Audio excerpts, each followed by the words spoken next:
Olá, eu sou Petrúcio Viana, professor do Instituto de Matemática e Estatística da Universidade Federal Fluminense, e vou apresentar o trabalho Um Cálculo Diagramático para Alegorias.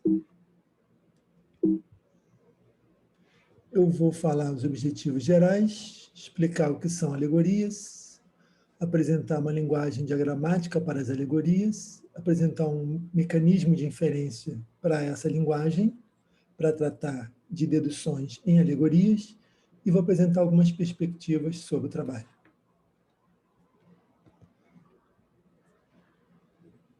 O objetivo geral é apresentar uma linguagem diagramática e um cálculo diagramático para raciocínio formal baseado na teoria das alegorias. A linguagem tem dois tipos de expressões, os termos e os diagramas.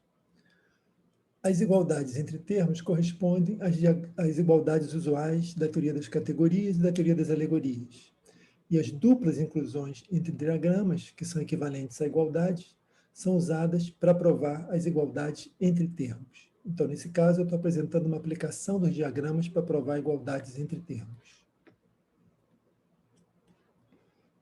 O sistema também pode ser usado para provar consequências de uma igualdade a partir de um conjunto de igualdades tomado como premissas. E, mais geralmente, apresentar a prova de uma inclusão entre diagramas a partir de um conjunto de inclusões entre diagramas tomadas como premissas. Mas eu não vou falar muito sobre esse aspecto do sistema, não. Só uma pequena parte dele. Eu vou motivar as definições e as regras básicas do meu cálculo, analisando a validade de dois axiomas da teoria das alegorias. E as extensões desse conjunto de regras básicas que eu vou apresentar para tratar de outras alegorias fica para a próxima oportunidade.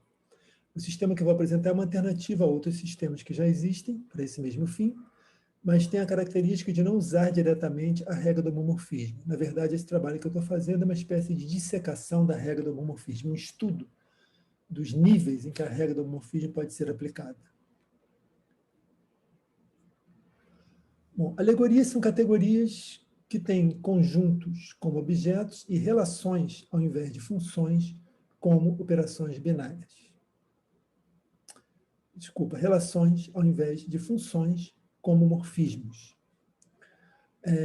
Elas foram introduzidas por Freud e Sherdrov, no famoso livro deles, Categorias e Alegorias, como alternativa para um tratamento detalhado dos fundamentos da lógica geométrica, que eles dizem combinam transformações naturais, feixes, funtores adjuntos e topoi. De acordo com esses autores, a teoria das alegorias oferece um framework mais manuseável, mais fácil de usar para você discutir esses conceitos. Mas para que isso realmente aconteça, você precisa de várias características, além das características básicas que eu vou apresentar aqui. Todas essas características são meu objeto de estudo e eu estou trabalhando em cálculos diagramáticos para cada uma dessas classes de alegorias. Embora as alegorias tenham sido muito aplicadas em matemática, computação e matemática fuzzy, por exemplo, elas não são bem conhecidas. Esse trabalho que eu estou desenvolvendo também tenta contribuir um pouco para modificar isso, mostrando como as alegorias podem ser apresentadas de uma forma mais suave, mais tranquila e fácil de usar.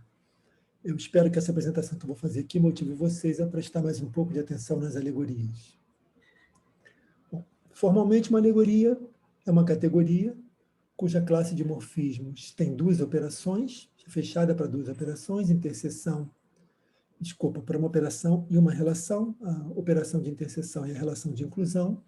Além disso, essa classe de morfismos tem uma operação que associa a cada morfismo o seu reverso, de modo a satisfazer certas leis fundamentais. E também deve satisfazer a dois axiomas específicos, o axioma 3, que diz como a composição atua sobre a interseção, e o axioma 4, que diz como a interseção atua sobre a composição. Eu vou falar melhor sobre esses axiomas um pouco mais à frente. O exemplo canônico, como eu já disse, são as relações sobre conjuntos, com as operações e a inclusão definidas como usual. Com essa interpretação, os axiomas 1 e 2 não apresentam muita dificuldade, né? Eles querem dizer que você tem uma categoria, você quer dizer que essa categoria está sujeita a uma operação de interseção sobre relações do mesmo tipo e que essa categoria é involutiva. Os axiomas 4 e 5 que são um pouco mais estranhos, e eu vou começar agora a tentar explicar melhor o que eles são, exatamente por desenvolver um sistema diagramático para interpretar esses axiomas e os outros axiomas e resultados da teoria. Bom, a nossa linguagem, a linguagem que vou apresentar, vai ter 5 tipos de expressões. Os rótulos para objetos, que vão denotar objetos da categoria, os rótulos para morfismos, que vão denotar morfismos, as inclusões entre rótulos para morfismos, os diagramas e as inclusões entre diagramas. A linguagem também vai ser bissortida, um tipo para objetos e um tipo para morfismos. Ela vai ser tipada, cada morfismo tem um tipo específico, mas eu não vou entrar em detalhes sobre a tipagem dos morfismos, eu vou admitir que todos estão bem tipados e quando precisar tipar, eu vou lá e coloco os tipos. A gente vai ver isso acontecer. Então, formalmente, ela tem rótulos para objetos, que são apenas variáveis para denotar os objetos. Ela tem rótulos para morfismos, que são termos algébricos, construídos a partir de um conjunto de variáveis para morfismos e as constantes para as identidades por aplicação da composição, interseção e reversão. E ela tem as inclusões entre rótulos para morfismos, que são inclusões entre termos. Dado um universo de discurso um conjunto não vazio tomado como universo de discurso, os rótulos para objetos vão denotar os subconjuntos desse universo. E as variáveis vão denotar relações nesse universo. As constantes vão denotar as relações e identidades sobre cada tipo. E os rótulos para morfismos vão denotar relações obtidas por aplicação da composição, interseção e reversão às variáveis e constantes de acordo com o que está escrito no rótulo. Uma inclusão entre rótulos para morfismo vai ser verdadeira se a relação denotada pelo rótulo 1 está contida na relação denotada pelo rótulo 2. E uma inclusão entre rótulos para morfismo vai ser válida se ela for verdadeira em todas as atribuições de valores às variáveis no universo. É como usual em lógica equacional, por exemplo. Então, estão aí exemplos de 2 inclusões válidas, o axioma 3 e o axioma 4, que a gente vai discutir brevemente. Os diagramas, eles podem ser vistos em várias maneiras. Já foram estudados em outros contextos de várias maneiras. Eu vou considerar os diagramas como sendo representados por grafos dirigidos, que podem ter arestas múltiplas, podem ter loops, e tem rótulos de objetos rotulando os nós do diagrama, os nós do grafo dirigido. Vai ter rótulos para morfismo rotulando os arcos do grafo dirigido, e vai ter 2 nós distinguidos, um que vai funcionar como entrada e o outro como saída do diagrama. Inclusões entre diagramas são simplesmente inclusões entre 2 diagramas, nada demais. Mas, especificamente, você pode definir um diagrama formalmente como um conjunto de nós, um conjunto de arcos que são pares ordenados de nós, uma função que rotula os nós com rótulos para objetos, uma função que rotula os arcos com rótulos para morfismos, de modo a respeitar os tipos dos morfismos. E 2 nós distinguidos, um que representa entrada e outro que representa a saída. Dado o universo de discurso, o diagrama também vai denotar uma relação nesse universo, de acordo com essa definição aí. Um par de objetos vai estar na relação denotada pelo diagrama se você atribuir o elemento A à entrada do diagrama, o elemento B à entrada do diagrama, você atribuir a rotulação, a interpretação de cada rótulo para objeto a cada rótulo que está rotulando os nós, se você atribuir uma relação de acordo com o que é dado para a semântica dos rótulos de morfismos para cada rótulo de morfismo que está rotulando os arcos, e tudo isso for satisfeito. Quer dizer, todas as condições que são dadas aí, todas as relações entre esses objetos, esses tipos, etc., se estabelecem. E uma inclusão entre diagramas vai ser verdadeira se ela for verdadeira naquela interpretação. E vai ser válida se for válida em todas as interpretações, como usual em lógica. Bom, aqui tem uma versão diagramática do axioma 3, que significa que esse diagrama deve estar contido nesse outro diagrama. E aqui a gente tem uma versão diagramática do axioma 4, que significa que esse diagrama deve estar contido nesse outro diagrama. Quer dizer, o significado do diagrama, que é uma relação, tem que estar contido no significado do outro diagrama. A gente vai ver isso mais detalhes agora. A gente vai apresentar um conjunto de regras de inferência para transformar os diagramas. Bom, dada uma inclusão entre dois rótulos, a ideia vai ser você associar um diagrama ao primeiro rótulo, ao rótulo da esquerda, um outro diagrama ao rótulo da direita, e transformar um diagrama no outro usando um conjunto de regras de transformações que eu vou apresentar. O diagrama dos rótulos é trivial, é simplesmente esse diagrama aqui, que tem um rótulo de um nó de entrada, um nó de saída. Os nós são rotulados com A e B, que são os tipos do morfismo, e a seta é rotulada com o nome do morfismo. Essa que é a ideia. Eu vou apresentar 5 regras de transformações que vão ser de aplicação local. Elas vão mudar o diagrama localmente, deixando todo o resto do diagrama sem modificação. E 2 vão ser um pouquinho mais globais. Elas vão modificar o diagrama um pouco mais geralmente, mas não modificar radicalmente demais. Quer dizer, talvez a segunda possa ser usada para modificação radical, mas a gente não vai usar tanto aqui assim.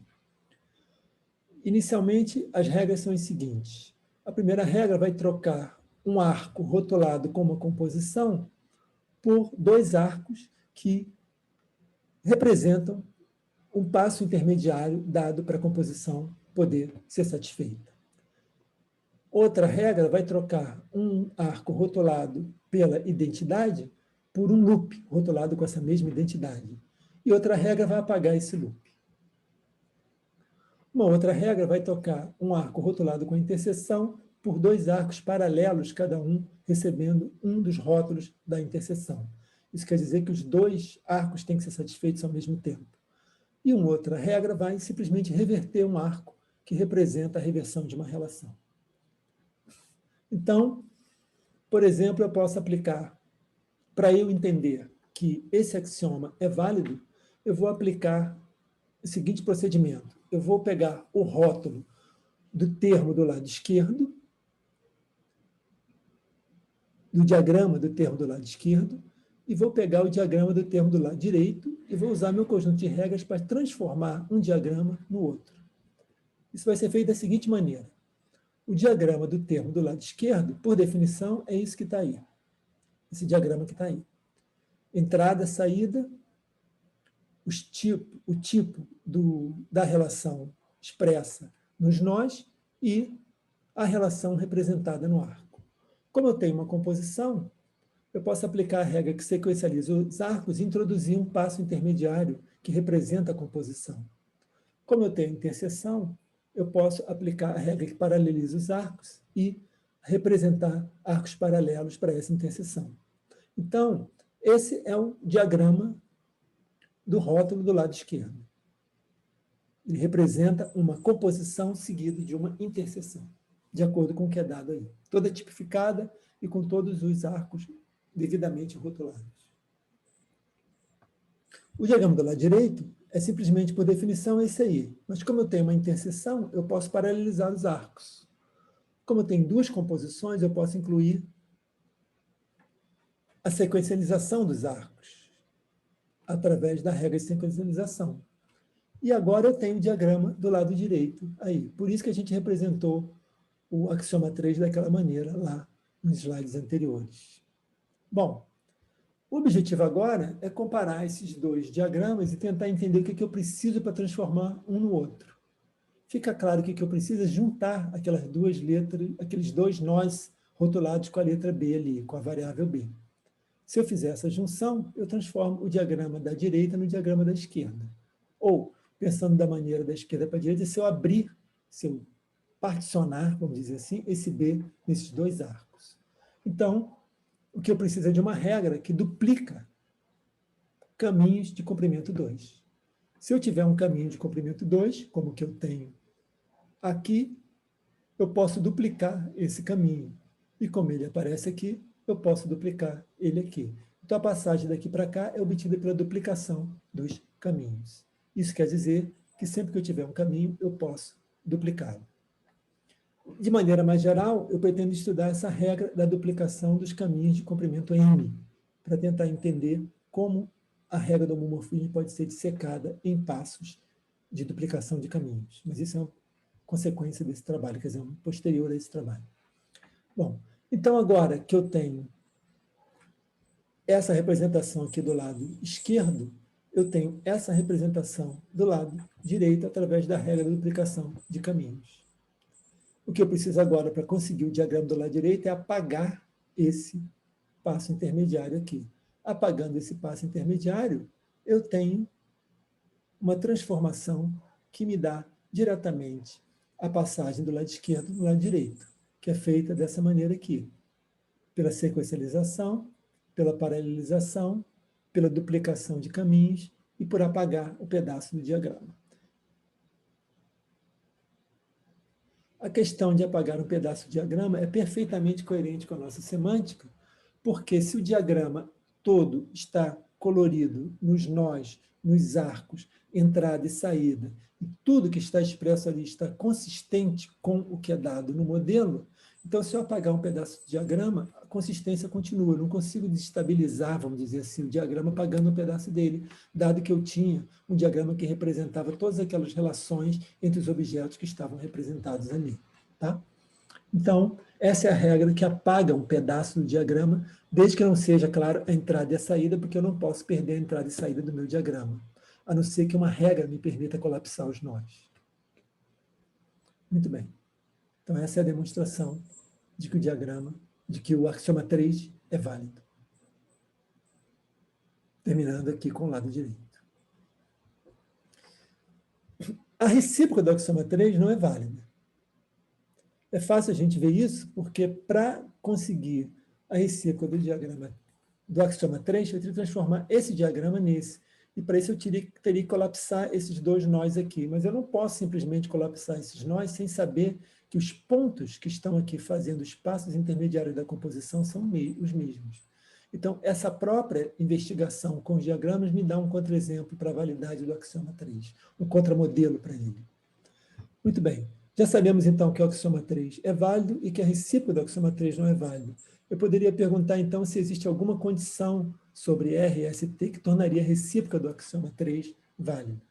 Essa é a resposta. A resposta para essa pergunta surgiria através do exame de como eu poderia transformar um diagrama no outro através de certas condições que eu teria que fazer valer para poder colapsar aqueles nós. Então, a ideia é tentar transformar esse diagrama nesse, colapsando os nós. É claro que eu só vou poder colapsar os nós se esses dois nós forem iguais. Isso só vai acontecer se a relação for determinística. Quer dizer, se para a mesma entrada ela não puder produzir duas saídas diferentes. Ou seja, ela tem que ser uma relação funcional. Para expressar que uma relação é funcional através de uma inclusão entre termos, eu uso essa inclusão aqui. Ela diz que eu não posso voltar por R e ir por R e encontrar pontos diferentes. Quer dizer, eu não posso fazer esse movimento aqui e encontrar dois pontos diferentes. Essa constelação aqui, então, é proibida para que eu possa ter o não determinismo. Então, a ideia é que eu posso usar essa hipótese adicional de que a relação é determinística para provar que vale a recíproca do axioma 3. Isso é feito da maneira seguinte. Eu tenho que essa hipótese significa que o diagrama do lado esquerdo está contido no diagrama do lado direito. Isso significa que esse diagrama está contido nesse. O diagrama do lado esquerdo é esse aqui, por sequencialização, que por reversão é esse aqui.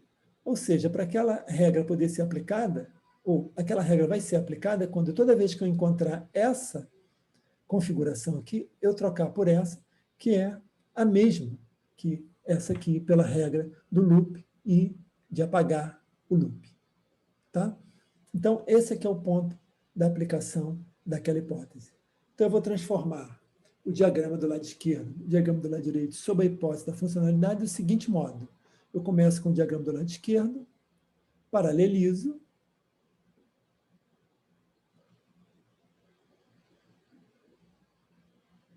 aqui é composição, então eu faço a composição usando a regra da sequencialização, e aí eu posso colapsar esse diagrama aqui, porque ele é proibido por funcionalidade. Então, eu tenho o diagrama do lado direito, que é exatamente onde eu queria chegar. Então, essa é a ideia que a gente usa para fazer demonstração a partir de hipótese. Você transforma o diagrama, lendo as inclusões, como transformações que devem ser feitas para que você possa ter a consistência das hipóteses. Muito bem. O axioma 4 é um pouquinho mais delicado. Eu quero mostrar que isso aqui é válido, então eu preciso mostrar que o diagrama do lado esquerdo está contido no diagrama do lado direito, transformando um no outro usando as minhas regras. O diagrama do lado esquerdo é esse aqui, que por paralelismo, paralelização vai me dar isso aqui, que por sequencialização me dá isso aqui. Agora, o diagrama tem esse caminho aqui, que pode ser repetido aqui, de acordo com a regra de repetição de caminhos. Então, eu posso repetir esse caminho aqui. E aí, agora que eu tenho isso, eu posso inverter essa seta aqui, usando a regra de reversão de arcos. E agora que eu tenho isso, eu posso apagar a seta de baixo, usando a regra de apagamento, erase. E, finalmente, então, eu tenho o diagrama do lado direito. Então, eu vou repetir aqui a demonstração para vocês, na tentativa de deixar um pouco mais clara. Eu começo com o diagrama do lado esquerdo, paralelizo, sequencializo, repito caminhos de tamanho 2, apago uma aresta indesejável, desculpa, primeiro eu inverto uma aresta que eu preciso inverter, depois eu apago uma aresta indesejável, essa ordem de aplicação das regras não tem nenhuma relevância, depois eu sequencializo de novo e paralelizo de novo, só que revertendo a operação. E aí eu tenho o diagrama do lado direito.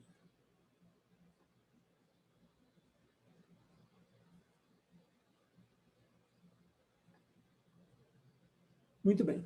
Então, como sumário, eu tenho essas regras, por enquanto, para trabalhar no meu cálculo, e com elas eu já consigo explicar um pouco como funcionam os axiomas das alegorias. Sequencialização de arcos, identificação de nó, apagamento de loops, paralisação de arcos, reversão de arcos, duplicação de dois caminhos, mas eu estou pensando em duplicação de qualquer caminho, de qualquer comprimento, e apagar pedaços do grafo desde que você não mexa na entrada nem na saída. A questão que interessa para mim, no momento, é que eu consigo provar esses axiomas 3 e 4 aplicando as regras de duplicação de dois caminhos e de erase, módulo os outros axiomas que são os axiomas mais básicos. A questão é em que medida os axiomas 3 e 4 são equivalentes a esse tipo de procedimento. Duplicar dois caminhos e apagar um pedaço do grafo. Qual pedaço exatamente do diagrama apagar? A resposta para essa questão vai dar um sentido geométrico aos diagramas das alegorias de maneira bastante clara. Esse é meu objetivo inicial. Como perspectiva, eu queria dizer apenas que esse conteúdo é bastante folclórico. Vários autores que estão listados aí, eles usaram já diagramas para trabalhar com identidades nas alegorias. A questão é que, para apresentar isso como um sistema lógico, eu só conheço esses trabalhos que estão listados aqui abaixo. Curtis e Lowe, que introduziram inicialmente a ideia para um sistema um pouco mais geral, de uma maneira bastante rudimentar, e os trabalhos que eu fiz com meus colaboradores para tentar apresentar diagramas para alegorias de Schroeder, tendo apenas um objeto. Então, esse trabalho aqui, no certo sentido, está estendendo esse que nós fizemos anteriormente, com várias outras características ainda, para alegorias com qualquer número de objetos. Esse trabalho anterior foi todo baseado numa noção geral de homomorfismo entre diagramas. Os homomorfismos comparam os diagramas globalmente. Nesse trabalho, eu estou tentando fazer um conjunto de regras que compara os diagramas o mais localmente possível. Por isso que eu estou trocando homomorfismo por duplicação de caminhos, mas eu ainda não sei se isso vai ser suficiente para garantir um sistema que realmente dê conta dos vários aspectos das alegorias. Então, é isso. Eu agradeço pela atenção.